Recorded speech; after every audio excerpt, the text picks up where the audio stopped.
안녕하세요.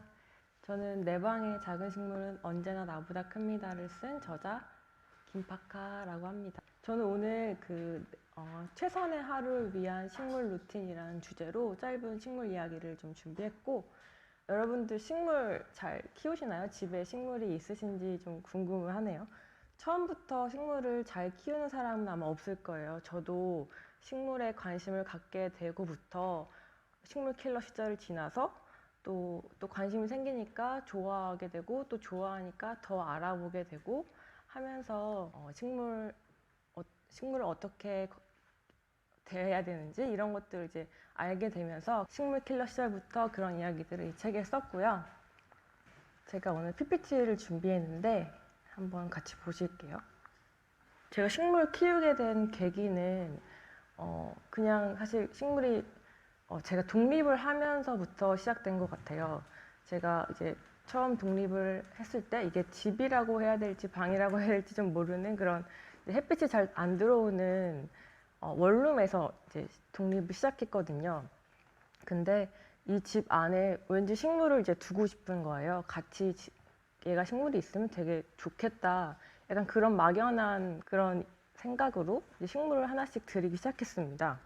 근데 사실 그때 제가 식물을 팔고도 있었거든요. 그래서 농장이나 회사에서 식물들이 이제 좋은 환경에서 잘 자라는 것을 봤을 때, 얘네들을 우리 집으로 데려오면 어떻게 될지 너무 뻔히 그려지는 거예요. 그래서 약간 이런, 우리 집에서는 안 되지 않을까? 이런 고민을 하면서 약간 실험처럼 식물을 하나씩 들이기 시작했습니다. 그래서 일단 같이 있으면 좋긴 좋은데, 어쩌면 얘네들이 사람이라면 나랑 같이 있고 싶지 않아 할 수도 있겠다. 약간 이런 생각도 하면서 이제 뭘 어떻게 신경을 써야 될까? 아니면 이런 환경에서는 어떻게 해야 될까? 이런 것들을 많이 좀 스스로 찾기 시작했던 것 같아요. 네. 지금도 이제 두 번째 집을 이사했는데 사실 아직도 북향의 동북향 집이거든요. 근데 아직도 이제 햇빛은 많이 잘 들어오지 않지만 여름에 빛이 좀 길게 들어올 때는 잠깐 이렇게 밝은 시간, 한 1시간 정도? 이럴 때도 있습니다. 제가 식물을 좋아하면서부터 영화나 드라마 같은 것을 볼 때 그 공간에 놓여있는 식물들이 되게 눈에 많이 들어오더라고요. 왜 메이크업을 좋아하는 사람들은 그 배우가 화장법이 좀 바뀌어도 누가 설명해주지 않아도 어떻게 바뀌었는지, 뭐가 바뀌었는지를 착착 알잖아요. 그런 것처럼 제 눈에도 식물만 보이더라고요. 되게 식물들은 약간 그 주인공의 생활 속에서 그 루틴을 슬쩍 보여주는 역할을 맡는 것 같아요. 루틴의 사전적인 정의는 사실 그 운동 선수들이 최고의 수행 능력을 발휘하기 위해서 습관적으로 하는 동작이나 절차라고 해요.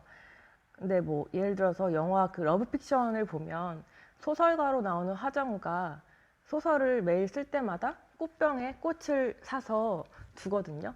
근데 나중에 이제 뭐 어떤 이런저런 사건이 있어서 뭔가 자기 일상이 무너졌을 때 그 꽃병을 던져버리는 식으로 표현을 하기도 하고, 뭔가 이 식물이 뭔가 그 한 사람이 최선의 하루를 보내기 위해서 어떤 일종의 세팅하는 그런 루틴처럼 그렇게 보이더라고요.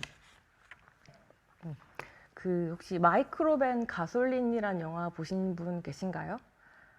그 영화의 소개를 잠깐 하자면, 그 여름방학에 프랑스 어린 중학생들이 2명이 이제 프랑스를 전국을 일주해보자라는 그런 꿈을 가지고 전기깎이 모터랑 나무판자를 이용해서 조그마한 움직이는 집을 만들어요.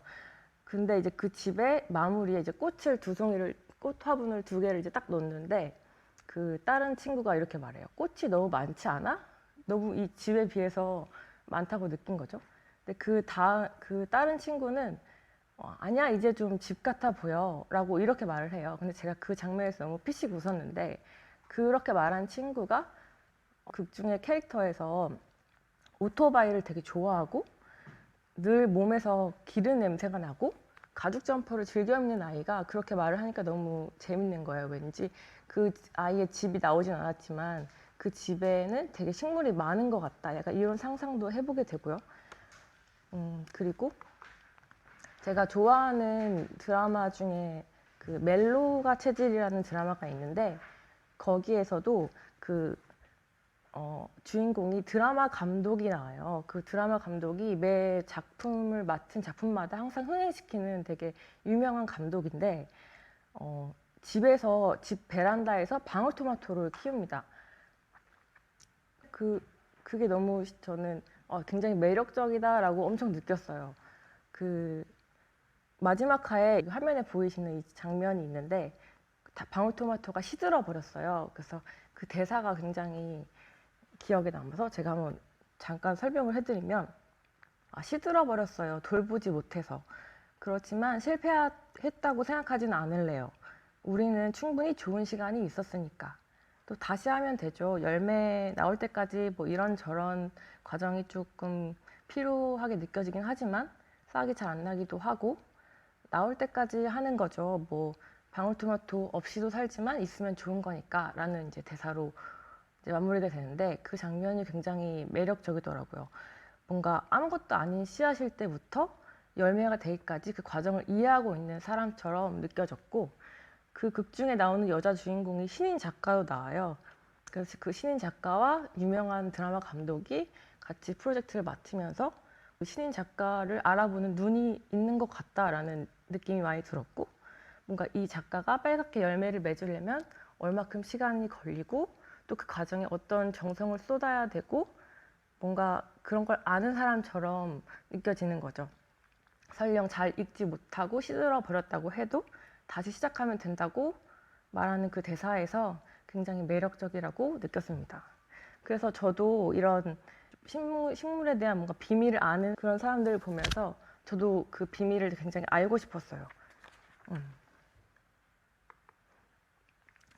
근데 평일 낮에 이렇게 돌아다니다 보면, 동네를 돌아다니다 보면 그 비밀을 아시는 고수분들의 그런 흔적을 많이 볼 수가 있는 것 같아요. 제가 평일 낮에 돌아다니면서 찍은 사진인데 동네를 천천히 돌아다 보면 이렇게 작은 화분들을 하나씩 모으기 시작하시는 분들도 계시고 뭔가 그 화분들이 엄청나게 이렇게 정글처럼 거대해진 집도 보이고요.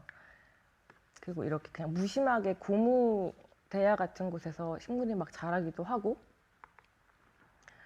뭔가 이런 포인트들이 많이 보이더라고요. 물을 주기 위해서 저렇게 딱 일종의 장비들이 이렇게 세팅되어 있는 그런 느낌. 그리고 예전에 한번 그런 기사를 본 적이 있는데 부동산이나 뭐 미용실이나 이런 곳에서 식물을 정말 잘 키워서 대체 왜 이렇게 잘 키울까라는 그런 제목의 기사가 있었어요. 저도 그 기사를 굉장히 흥미롭게 읽었는데 네, 실제로도 정말 이 부동산이랑 뭐 세탁소 이 양복점에서는 진짜 엄청나게 큰 그 화분을 키우고 계시더라고요. 그래서 너무 신기했습니다. 그래서 저는 제가 이렇게 관찰을 하고 영화나 드라마를 보면서도 재밌는 것들을 느끼고 또 식물에 대한 공부도 많이 하고 이러면서 저에게도 일종의 루틴이 생겼습니다. 이렇게 뭔가 그 식물 고수들을 보면 공통점이 있더라고요. 제가 그 동네를 돌아다니면서 평일 낮에 이렇게 출몰하시는 고수님들을 발견했을 때 막 뭔가 물을 주고 막 이런 것도 하시지만 항상 공통점이 이렇게 좀 한 번씩 쭉 훑어보면서 관찰하고 뭐 치드잎을 떼어주고 그 다음에 물을 주거나 뭐 그런 것들이 많이 보이더라고요. 그래서 저도 생각을 했어요. 식물을 좀 그 비밀을 알고 잘 관찰하고 이렇게 해야 좀 그 비밀을 알 수 있겠다라는 생각을 했습니다. 그래서 이제 제가 달라진 거는 아마 식물을 지금 잘 키우고 계시는 분들도 아니면 그 관심은 있지만 별로 어떻게 해야 신경 써야 될지 모르겠다 하시는 분들도 아마 이거에 공감하실 거예요. 저도 그랬고 식물을 키우기 전에는 뭔가 내가 보기 좋은 위치에 일단 식물을 하나씩 두기 시작하고 또 시키는 대로 뭐 매주 한 번, 뭐 매달 한 번 이런 식으로 규칙적으로 물을 주고 그리고 시들거나 뭐 엄청 잘 자라거나 해도 왜 그런지는 모르죠. 그래서 어쨌든 빈 화분만 쌓이게 되는 시기를 지나면 이제 저는 지금의 제 루틴이 생겼다고 했잖아요. 그런 루틴은 일단 식물을 둘 때 일단 무조건 창문 가까이에 두고, 또 물을 줄 때도 규칙적인 게 아니라 뭔가 우리 집 패턴에 맞게 상황에 맞춰서 그렇게 주는 방법을 알게 되더라고요. 그러고 나니까 화분이 점점 더 많아지고 집이 식물로 꽉 차게 되는 것 같습니다. 그래서 네, 제가 책을 쓸 때 이런 생각을 가장 먼저 했던 것 같아요. 식물이랑 우리랑 너무 비슷하다. 뭔가 관계 맺는 거에 있어서도 식물이나 사람이나 다를 바가 없다라는 그런 생각이 많이 들더라고요. 실제로도 이렇게 씨앗이 물을 먹고 뭐 이렇게 싹이 나고 뭐 나무가 되고 이렇게 되지만 왜 그런지는 사실 모르거든요. 어떤 원리로 얘가 이렇게 자라나는지 그런 거 모르는 것처럼 사실 사람도 내가 어떻게 지금 이렇게 손가락이 다 있고 이렇게 하는지 사실 모르잖아요.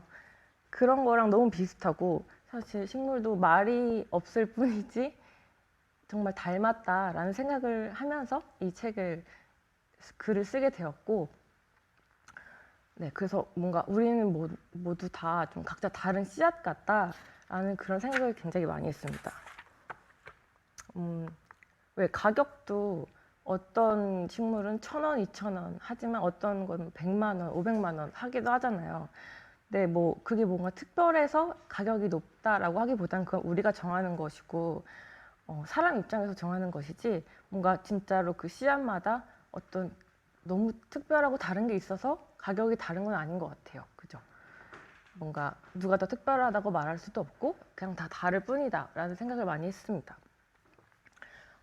네, 그 씨앗 이론으로 생각해 보니까 뭔가 씨앗처럼 자연스럽게 사는 게 뭔지, 어떻게 관계를 유지하면 좀 좋을지 그런 것들을 배울 수 있다고 생각했어요. 그래서 뭔가 이거를 알면 식물과 잘 지내는 비법을 알 수도 있고 관계를 잘 유지하는 비법을 알 수도 있겠다라는 생각을 했습니다. 그래서 이 책의 첫 번째 꼭지를 보면 제가 그런 얘기를 썼는데 뭔가 각자마다 집에 실제로 정원이 없더라도 뭔가 각자만의 보이지 않는 정원이 있다라고 그런 생각을 했어요. 그 정원에는 뭐 부모님이 내 안에 심은 씨앗도 있고 또 내 친구들이 심은 씨앗도 있고 내 꿈이나 롤모델이 심은 거, 또 뭐 만약 애인이 있다면 애인이 심은 거, 결혼을 한다면 그 애인의 부모님이 심은 것, 이런 식으로 뭔가 나의 정원이 점점 뭔가 식물들이 많아진다? 약간 이런 생각을 하고 나니까 뭔가 뭐 얼만큼 많이 심느냐가 중요한 게 아니라 그냥 내가 선택하는 것이고 또 얼만큼 관계 맺느냐에 따라서 더 많아질 수도 있고 아닐 수도 있고 많다고 좋은 것도 아니고 뭔가 그런 생각이 들더라고요. 그래서 생각을 해보니까 이런 씨앗들이 내 안에 마당에서 자라고 있을 때 그 규칙이 있는 것 같아요. 뭔가 싹을 나게 하는 건 혼자 힘으로 안 된다. 물을 너무 많이 줘서 썩어버리게 할 수도 있고 또 그냥 방치하다가 말라 죽을 수도 있고, 그래서 뭔가 이 씨앗 하나하나 심은 씨앗들이랑 잘 지내려면 이 씨앗이 어떤 씨앗인지를 좀 알고 이해해야 되고 그거에 맞게 또 환경을 조성해야 되고 세심하게 살펴야 되고, 나팔꽃 씨앗인데 뭐 콩나물 씨앗으로 바꿀 수도 없잖아요. 그렇게 강요해서도 안 되고 어차피 말도 안 들으니까 약간 그런 생각으로 식물이든 사람이든 그렇게 관계를 맺으면 식물도 오래오래 같이 지낼 수 있고 이렇게 그런 생각을 했습니다. 제가 오늘 짧게 준비한 강연의 이야기는 일단 최선의 하루를 위한 식물 루틴이라는 주제로 짧게 이야기를 해봤는데, 네. 어떻게 보면 제가 이렇게 책을 쓰고 이 자리에서 여러분들이랑 이야기를 하고 이렇게 할 수 있었던 것도 저를 불러준 씨앗들이 같이 뭘 좀 해보자, 같이 여기서 이런 거 해보지 않을래? 약간 이런 식으로 제안을 하고 불러주셔서 그런 게 다 된 것 같아요. 뭔가 제가 뭘 잘해서 특별해서 이런 게 아니라 그냥 같이 서로 기댈 수 있고 서로 그런 도움을 줄 수 있는 우리 각자 다 씨앗인 것 같다 이런 생각을 많이 했고요. 어쨌든 자기만의 씨앗을 좀 잘 돌볼 줄 아는 사람이 다른 씨앗들도 잘 돌볼 수 있게 되고 그렇게 자연스럽게 한다는 것이 정말 무엇인지 좀 더 많이 생각해 보게 되고 여러분도 한번 생각해 보셨으면 좋겠고 어쨌든 오늘 제 강연에서 하나씩 잘 지낼 수 있는 비법 얻어 가셨으면 좋겠습니다. 네.